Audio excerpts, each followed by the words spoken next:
बुद्ध आणि त्यांचा Dhamma. Doctor B.R. Ambedkar, M.Te, Ph.D, SC, D. Lit. बार्टलॉ.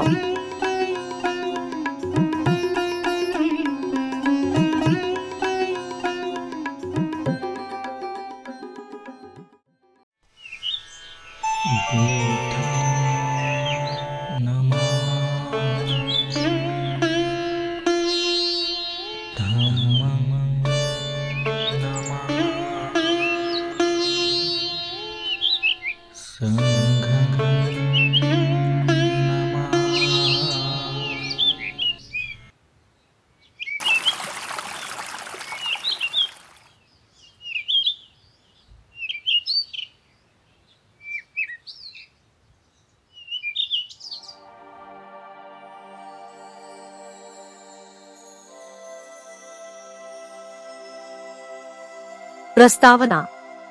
मी इतके उच्च शिक्षण कसे घेतले असा प्रश्न मला नेहमी विचारला जातो. माझा बुद्ध धर्माकडे का कल आहे असाही प्रश्न मला विचारला जात आहे. भारतात अस्पृश्य म्हणून ओळखल्या जाणाऱ्या समाजात माझा जन्म झाला म्हणून मला हे प्रश्न विचारले जातात. पहिल्या प्रश्नाचे उत्तर देण्याची उपोद्घात ही जागा नाही. मात्र दुसऱ्या प्रश्नाचे उत्तर या उपोद्घातात देता येईल. बुद्धाचा धम्म हा जगात सर्वोत्कृष्ट आहे असे मी मानतो, हे या प्रश्नाचे सरळ उत्तर आहे. दुसऱ्या कोणत्याही धर्माची त्याच्याशी तुलना होऊ शकत नाही. विज्ञानाची माहिती असलेल्या कोणत्याही आधुनिक माणसाला धारची आवश्यकता वाटली तर केवळ बुद्धाच्या धर्माचाच त्याला स्वीकार करावा लागेल. सर्व धर्माचा 35 वर्षे सूक्ष्म अभ्यास केल्यानंतर माझी अशी खात्री झाली आहे. बौद्ध धर्माकडे मी कसा वळलो याची वेगळी कहाणी आहे. ती जाणून घेणे वाचकांस कदाचित आवडेल. घडले ते असे. माझे वडील सैन्यात अधिकारी होते. ते अत्यंत धार्मिक होते. त्यांनी मला कडक शिस्तीत वाढवले. माझ्या वडिलांच्या धार्मिक जीवन पद्धतीत मला लहान असल्यापासूनच काही अंतर्विरोध आढळले. त्यांचे वडील, माझे आजोबा, रामानंदांच्या पंथाचे असले तरी माझे वडील कबीरपंथी होते. त्यामुळे मूर्तीपूजेवर त्यांचा विश्वास नव्हता. तरीही ते आमच्यासाठी गणपतीची पूजा करीत असत. मात्र मला त्यांनी तसे करणे आवडत नसे. आपल्या पंथाची पुस्तके ते वाचित असत. त्याच वेळी दररोज झोपायला जाण्यापूर्वी ते मला आणि माझ्या मोठ्या भावाला वडिलांच्या घरी कथा ऐकण्यासाठी जमलेल्या माझ्या बहिणींना आणि इतर माणसांना महाभारत व रामायण यातील काही भाग वाचून दाखवाव्यास लावित असत. हा उपक्रम अनेक वर्षे चालू राहिला.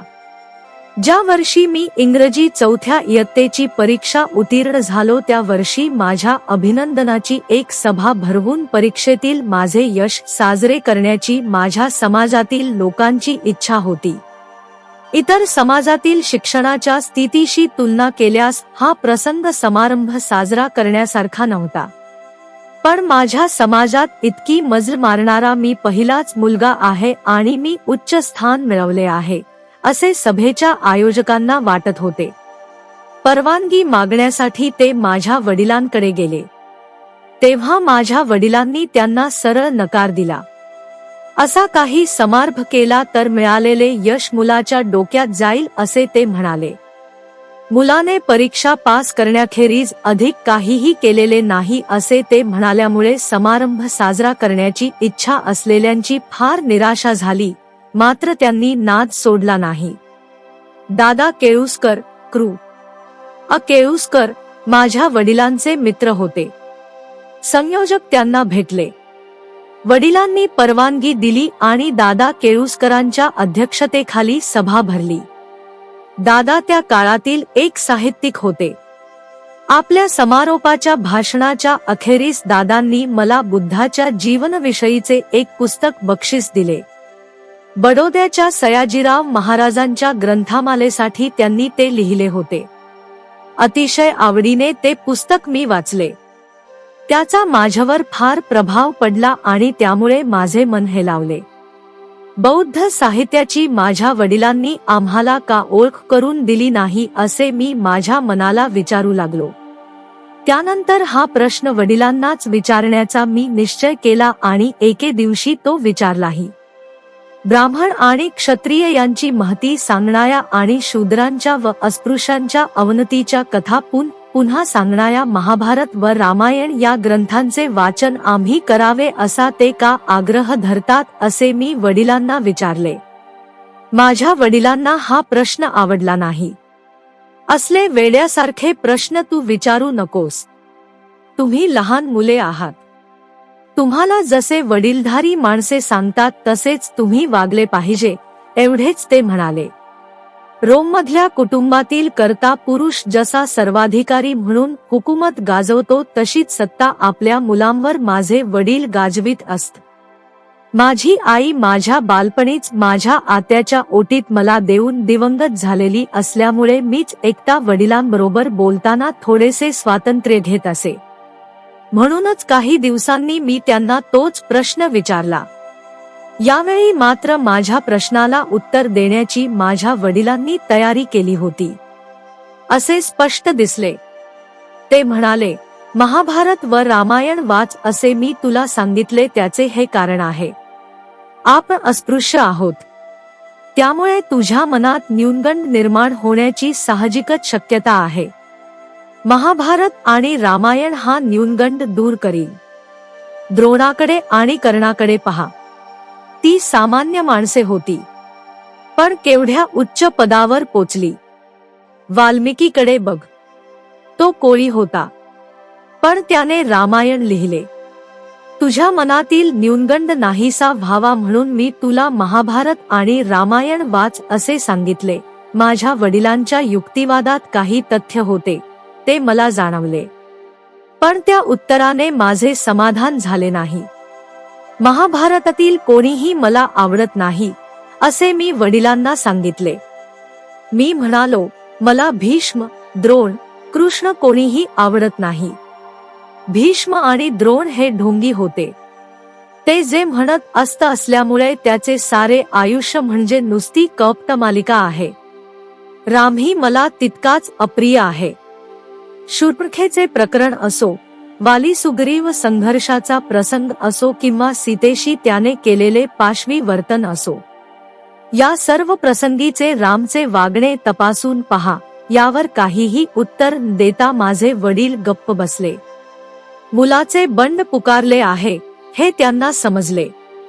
अशा थेने मी दादा केळुसकरांनी बक्षीस दिलेल्या पुस्तकाच्या मदतीने बुद्धाकडे वळलो. त्या लहान वयात रिकाम्या मानाने मी बुद्धाकडे वळलो नव्हतो. त्याला एक पार्श्वभूमी होती. बौद्ध वाङ्मय वाचताना मी नेहमीच तुलना करीत होतो. बुद्ध आणि त्याचा धम्म याबद्दल मला वाटणाऱ्या आस्थेचा उग असा झाला आहे. हा ग्रंथ लिहिण्यामागच्या प्रेरणेचे उगमस्थान मात्र वेगळेच आहे. 1951 साली कलकत्त्याच्या महाबोधी सोसायटीच्या नियतकालिकाच्या संपादकांनी वैशाख विशेषांकासाठी लेख लिहिण्याबद्दल माझ्याकडे विचारणा केली. वैज्ञानिक जागृती झालेल्या समाजाला स्वीकारार्ह वाटावा असा बुद्धाचा धर्म हा एकमेव धर्म आहे आणि त्याचा स्वीकार त्या समाजाने केला नाही तर विनाश ओढवेल असे त्या विशेषांकातील लेखात मी प्रतिपाद केले होते. आधुनिक जगाला वाचवाव्याचे असेल तर केवळ बुद्धाच्या धर्माचाच स्वीकार करावा लागेल असेही मी त्यात दाखवले होते. बुद्धांचे वाङ्मय इतके प्रचंड आहे की सर्व वाचणे कोणासही शक्य होत नाही. या सत्यस्थितीमुळे बौद्ध धर्माचा विकास फार मंद गतीने होत आहे. ख्रिस्ती लोकांकडे जसे बायबल आहे तसे काहीही बौद्धांकडे नाही, ही फार मोठी उणीव आहे. हा लेख प्रसिद्ध झाल्यावर मला अनेकांनी असा ग्रंथ लिहिण्याबद्दल तोंडी तशीच लेखी विनंती केली. त्यांना प्रतिसाद द्यावा म्हणून मी हे ग्रंथलेखनाचे काम हाती घेतले. सर्व टीकाकारांना आधीच निशस्त्र करावे म्हणून मी या पुस्तकात स्वतंत्र असे काहीच नसल्याचे स्पष्ट करीत आहे. हे केवळ एक संकलन आहे. विविध ग्रंथांतून त्यातील साहित्य मी गोळा केले आहे. विशेषतः अश्वघोषाच्या बुद्धचरिताचा मी उल्लेख करीत आहे.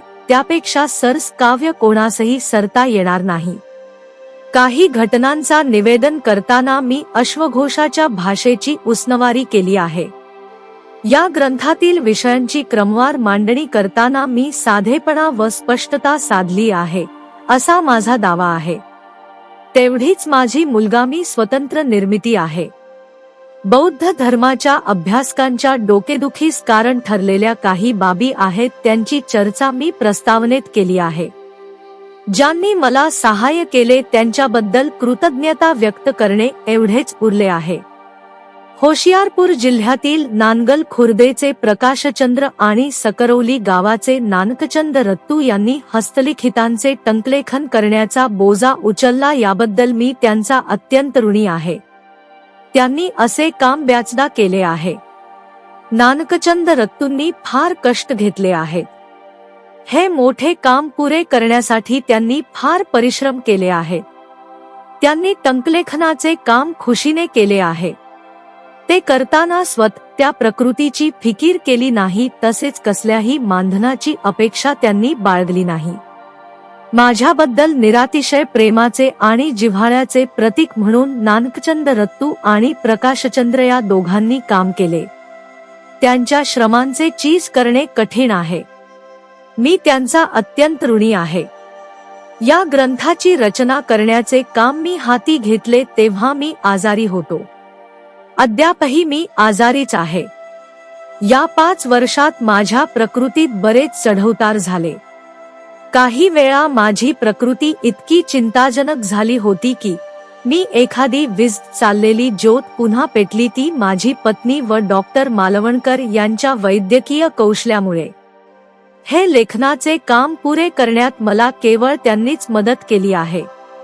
मुद्रिते दुरुस्त करण्यात खास रस घेतल्याबद्दल तसेच संबंध ग्रंथ वाचल्याबद्दल मी श्री म.भी. चिटणीस यांचा आभारी आहे.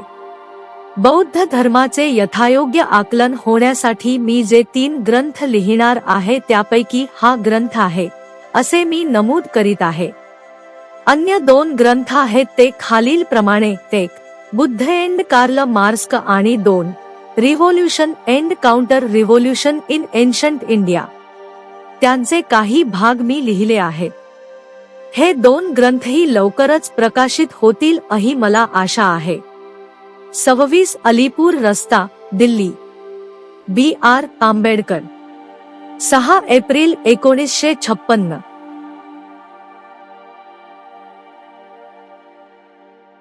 भवतु सब्ब मंगलम्. साधु साधु साधु साधु.